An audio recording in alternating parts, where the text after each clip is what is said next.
Jumpstart Your Leadership, 10 Jolts to Leverage Your Leadership. The author is Shawn Doyle. I'm your narrator, Rich Germain.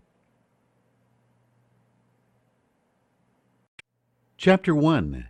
Jolt number 1. Have a mission and vision statement. We begin with a quote from John F. Kennedy. The energy, the faith, the devotion which we bring this endeavor will light our bounty and all who serve it, and the glow from that fire can truly light the world. One of the critical elements of successful leadership is having a mission and vision statement for the organization, for the team, and even for individuals, which we'll discuss more later. I see many organizations that have their mission and vision statement proudly displayed on a marble plaque in their lobby. They use it as a signature at the end of each email. Some of the leaders in these organizations actually follow the mission and vision statement and internalize its values. In other organizations, the mission and vision statement just takes up space on the wall. It truly has no meaning. When you ask employees what the mission and vision statement of their organization is, some are able to recite it verbatim, while others look like a deer caught in the headlights or mumble like Dustin Hoffman in Rain Man. Before we begin an in-depth discussion about mission and vision statements, we need to look at the definitions of mission and vision. More importantly, we need to find out what mission really means. The official Merriam-Webster's dictionary definition of mission is a pre-established and often self-imposed objective or purpose. I think there are a few interesting aspects of this definition. One important element of the definition is the word pre-established. It indicates that there has been some forethought and that some thought went into the establishment of a mission. Secondly, I think that the word self-imposed is notable. This word clearly indicates that the creation of a mission is a proactive activity as opposed to a reactive activity. The last two important words in the definition are objective and purpose. Obviously, in business, there must be objectives to meet. Objectives enable us to make sales, increase profitability, and increase cash flow. Clearly, then, mission and vision statements do help organizations reach goals by establishing and self-imposing them. We also need to look carefully at the definition of vision, again from Merriam-Webster, which is the act or power of imagination, the mode of seeing or conceiving, or unusual discernment or foresight. Notice the definition's acknowledgement of the power of imagination and its use of the word foresight. Isn't it true that great leaders should have a powerful imagination and great foresight? Didn't Walt Disney, Steve Jobs, Mary Kay? If we can agree that great leaders must have the ability to meet objectives and accomplish purposes, as well as have imagination and foresight, or the ability to look at the big picture, then we can all agree that mission and vision are crucial to the success of a leader. To clarify mission and vision just a little further, I think they are the perfect combination to form an organization's guiding statement. The mission communicates where we are and the objectives that we are going to achieve. The vision communicates what we're striving to accomplish long term, or where we're headed. In my consulting practice, I have seen companies that are highly successful because they have a well-articulated mission and vision statement, and because they're passionate about putting it into action. As an added bonus, many organizations add a list of values to their mission and vision statement. Often, there are between 4 and 7 of these values, and each is defined. This list of additional information shows that the organization holds specific values sacred, allows it to hold employees accountable, and encourages the employees to embody these values in the day-to-day operation of the company. Often you see on the list words like integrity, honesty, ethics, creativity, hard work, family appreciation, and so on. The hope is that employees connect with the list and understand that they're working for an organization that shares their values. For the rest of this chapter, I will refer to mission and vision statements as MV statements. The benefits of MV statements. MV statements are valuable. Here are 5 benefits to having them. Increased focus. In a fast-paced corporate environment, it is very important to stay focused. I have seen many employees come to a company energized about both the work and the opportunity. However, these employees often become jaded when they find out that the great company they signed up to work for doesn't really have a focus. When properly executed, MV statements allow both the organization and the team to be remarkably focused on future objectives. Raised morale is another benefit. In all the organizations I have seen, the employees of companies that have a well-articulated MV statement have significantly higher morale than the employees of companies without one. Why is that? Having an MV statement allows the team to have a rallying cry. It's analogous to a sports team having a cheer or a traveler having a map. When people are excited about their future possibilities because they know their objectives, their organization's morale goes up. When they do not know their objectives and therefore are unclear about the future, morale can dip and stay down. Another benefit, enhanced decision-making. It's easier to make decisions if the team can refer back to an MV statement. If employees have to make an immediate decision about a customer, product, or procedure, they can refer back to the MV statement and ask themselves, does this tie in with our mission? Will it help us move closer toward our long-term vision? Next, you will become the employer of choice.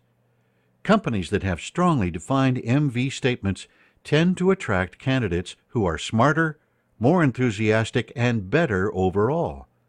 Certainly Toyota, Virgin, Starbucks, Microsoft, Zappos, and Disney are great examples of multinational companies that have a very clear MV statement.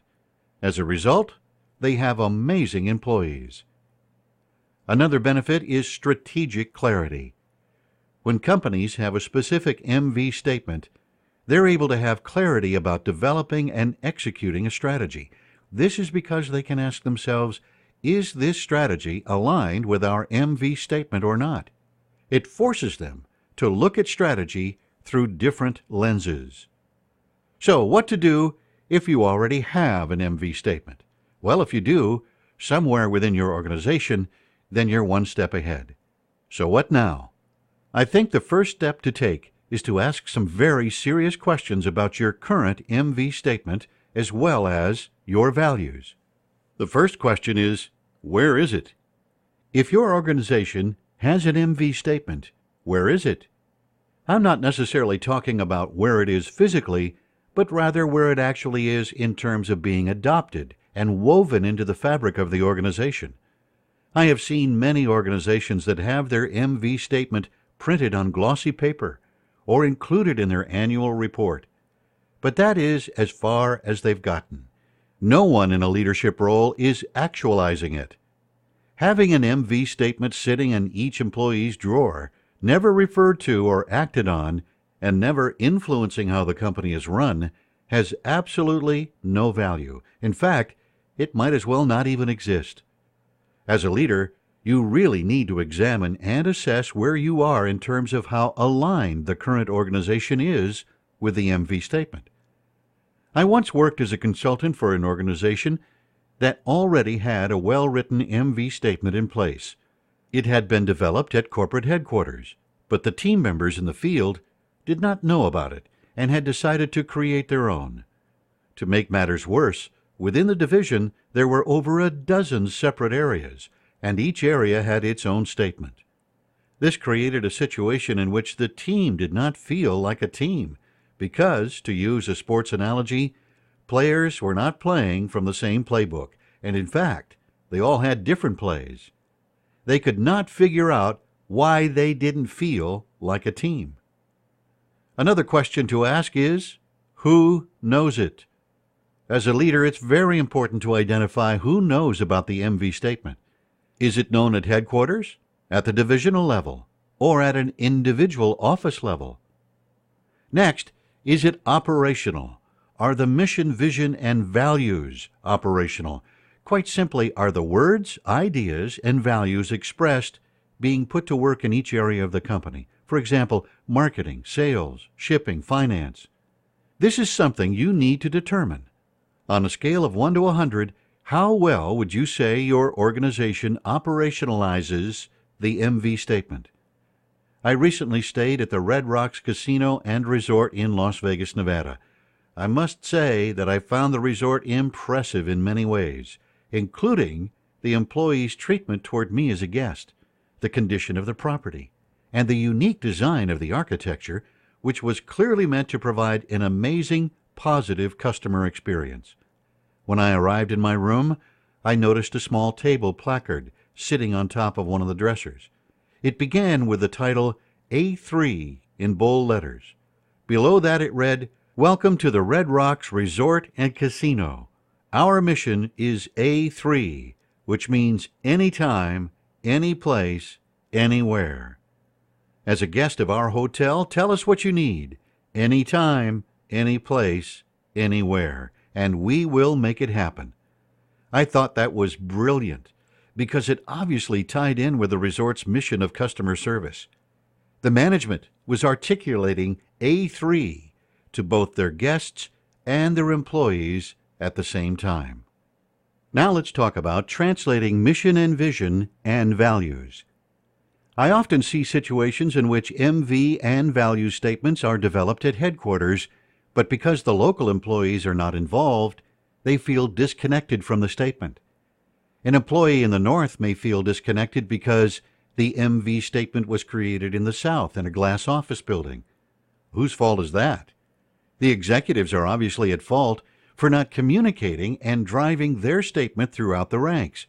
But perhaps the people even more at fault are the leaders at the local level. It is up to these leaders to translate the mission, vision, and values from an international level to a national level to a local level, taking care that they make sense and have relevance. First, let's look at the corporate and national MV statement.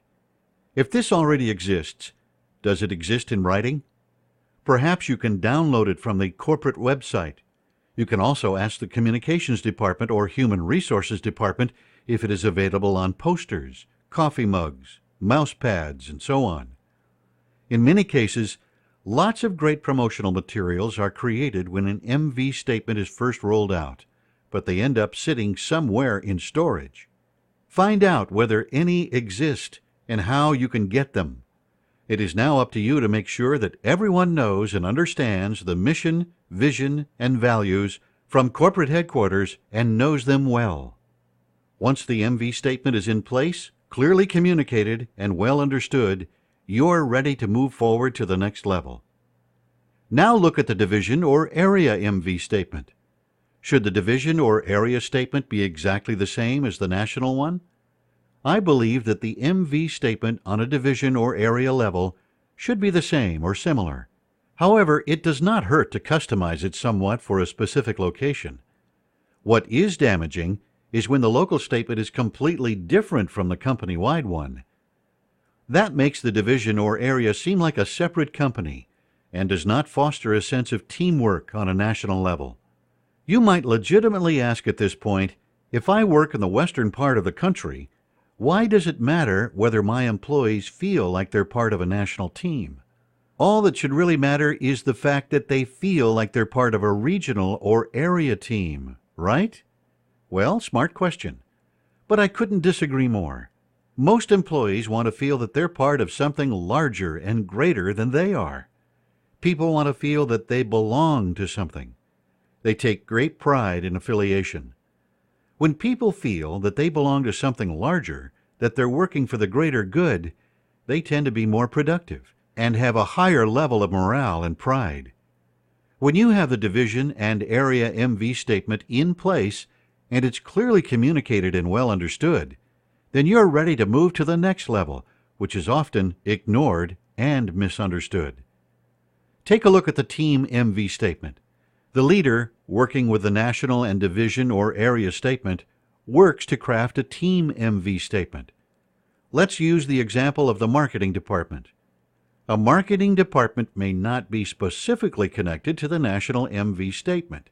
So the goal of the leader who heads up the marketing department should be to create an MV statement that aligns with and complements the national mission and vision.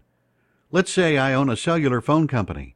For this example, let's say that our MV statement is Big Bang Boys B3 Communications delivers world-class service with world-class technology for smart customers, and in the future will be the source for communication products and services worldwide. Notice that there is no specific reference to marketing in the national MV statement. So it is up to marketing to create an MV statement that helps support world-class service and technology serving world-class customers. We'll have an MV statement that is specific and relevant for that department and for that team. This will also eliminate the attitude expressed by, "Hey, why bother? This has nothing to do with me." Once the team MV statements are in place, well articulated and understood, you're ready to go on. Now, what the smart leader will do is translate the MV statement so it can be used to measure individual performance and contributions. So every employee review will contain a segment that scores the employee's job performance against the national mission and vision, the area mission and vision, and the team mission and vision. When individuals are held accountable to contribute toward accomplishing objectives and achieving a specific future, then the MV statement seriously will no longer be just a piece of paper. It is up to you as the leader to decide how much weight this segment should have in an employee review process. Honestly, if it's not part of the review, then mission, vision, and values really don't have much relevance or importance within your organization. Now let's talk about leading the mission and vision. Here are 5 tips for making sure as a leader that you're living the mission and vision every day in your organization. Let's talk about live it. Here is something that shocks many of the participants in my leadership programs. As employees go about their day-to-day activities, they are watching you as a leader in everything that you say and do. Hence, leaders need to be very aware of their behaviors and their actions, because they should be modeling the tenets and philosophy of their MV statement. They should also, at all times, be modeling the values of their organization. If they are not, there's a huge philosophical disconnect between what is being said and what is being done. And that is not great leadership. It is dishonest leadership. Because of this, you have to be constantly aware of your behavior and model what you want your employees to emulate at all times. Communicate it frequently. In one organization I used to work for, every meeting began with a reading of the corporate credo. This, by the way, was not just an empty exercise. The credo was read with reverence and respect and served to remind every employee of the mission, vision, and values of the organization. This is a great example of frequency of communication. As a leader, you have to figure out how to frequently tie specific business situations back to the mission, vision, and values to reinforce them and to teach them. There are many effective communication methods that can be used to continuously communicate the mission and vision.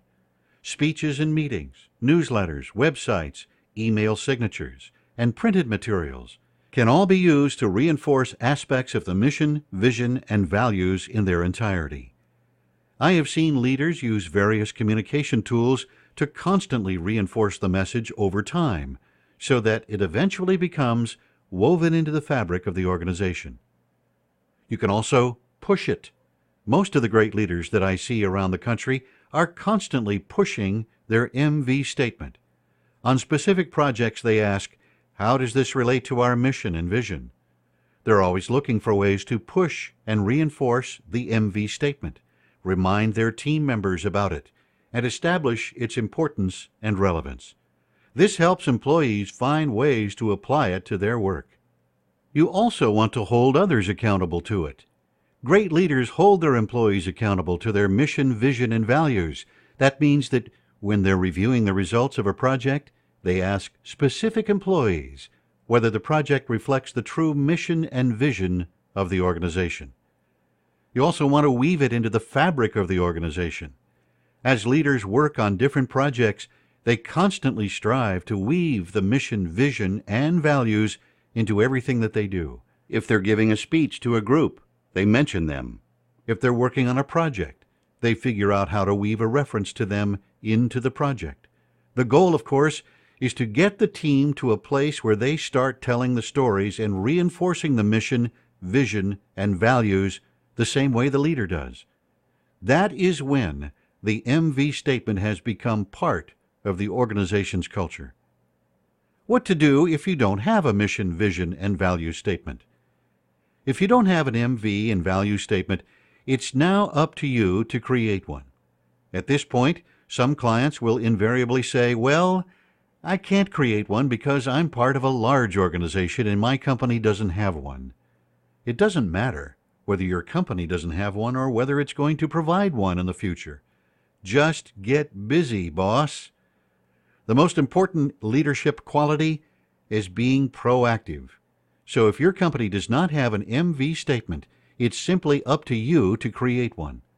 As the old saying goes, it's easier to ask for forgiveness than it is to get permission.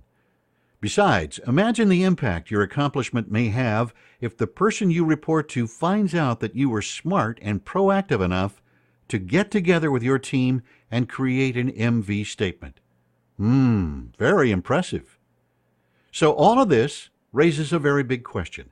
How do you get started? Here are 4 suggested steps to help you create a mission and vision statement.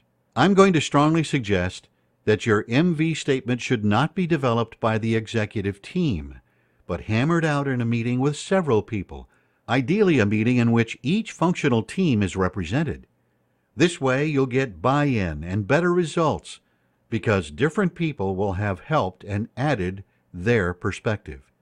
Now you need to prepare for the meeting by determining the following: the specific objectives of the meeting, where you want to have the meeting, whom you want to invite, and whether it's convenient for everyone to attend. These are details that need to be thought through carefully. The biggest liability that I've seen with people in leadership roles is that they do not plan their meetings carefully enough and do not give enough forethought to the long-term results of their meetings. You need to gather cross-functional teams. When planning the meeting carefully, consider who should attend. As mentioned before, your goal should be to make sure that team members come from many areas in the organization. For example, have people from sales, marketing, finance, operations, engineering, and so forth. Additionally, if you have offices in different regions of the country, you'll want to have people representing each geographic area in order to create the ideal mix. The reason it's important to have cross-functional teams is twofold. First, when you have an ideal mix of functions and geography, you will get better results. Second, as mentioned before, if you have a cross-functional team, you're much more likely to get better buy-in to the new MV statement because a cross-section of the organization was involved in formulating it. The last thing you want people to say is that the MV statement was created without their involvement. Then they'll feel that it has been thrust upon them without their consent. You also need to select a good facilitator. Ideally, you should not facilitate the meeting yourself. The person you select to facilitate the meeting may or may not be an employee of your company. For instance, you may have someone in your training department who is qualified to facilitate this meeting. You may also want to seriously consider hiring a qualified facilitator from outside your company who has had experience facilitating MV statement workshops. This requires a certain level of finesse and expertise. Outside facilitators offer several advantages, such as third-party objective opinion and a reputation as an expert. You need to have an outline. Generally speaking, I have found that it takes 2 days for a group to work through a mission, vision, and values session, as long as it is well structured, organized, and facilitated. Then there is the communication of the mission, vision, and values. Whether you have just developed an MV and value statement or already had one, it is critically important for you to develop a strategic plan for communicating it to the organization. This plan should contain short, mid, and long-term strategies for making sure that the statement continues to live within the organization. Here are a few questions you may want to ask yourself while developing this plan. How will the mission be communicated? Will it be communicated via email, video conference, teleseminar, meetings, or brochures? How often does the mission need to be communicated in order to be effective? As the leader, only you can answer this question for your organization. I can tell you, though, that most organizations seem to have a remarkably short attention span, which is why you need to have a short, mid, and long-term plan for communication. How will you tailor the communication plan for each level? This is where you need to determine how the communication plan will be shaped for C-level executives, director-level employees, manager-level employees, supervisors, and frontline employees. How will it be communicated to external customers? That's right. How will you communicate your organization's mission, vision, and values to customers, vendors, partners, affiliates, and others? At this point, you may be saying, we already have an MV statement, and it's been in place for a while. This communication plan seems entirely unnecessary. You may be right, and if that's the case, you're in good shape. However, I have seen many companies with an MV statement that was stale, out of date, or never really got traction to begin with. Other companies have one, but no one knows it. In that case, it's up to you to decide what to do to reinvigorate and re-energize your statement. How much time and energy you want to put into that effort is your call. I can tell you that great leaders use this tool daily to reinvigorate teams and get them to rally around central concepts that everyone can believe in and execute. I will close this chapter with a quote from Mary Parker Follett, an author and education reformer from the 1920s, who wrote, "This is preeminently the leadership quality, the ability to organize all the forces there are in an enterprise and make them serve a common purpose. Men and women with this ability create a group power rather than express a personal power." In the next chapter, we will address the importance of short, mid, and long-term planning. Now, as we do at the end of each chapter, we ask ourselves important questions to put what we've learned into practice. We call Work It. Does your organization have a mission and vision statement? If you have one, does everyone on your team know what it is? Do you have a region or divisional mission and vision statement? Do you have a team mission and vision statement? What do you need to work on regarding mission and vision? Write down your action items.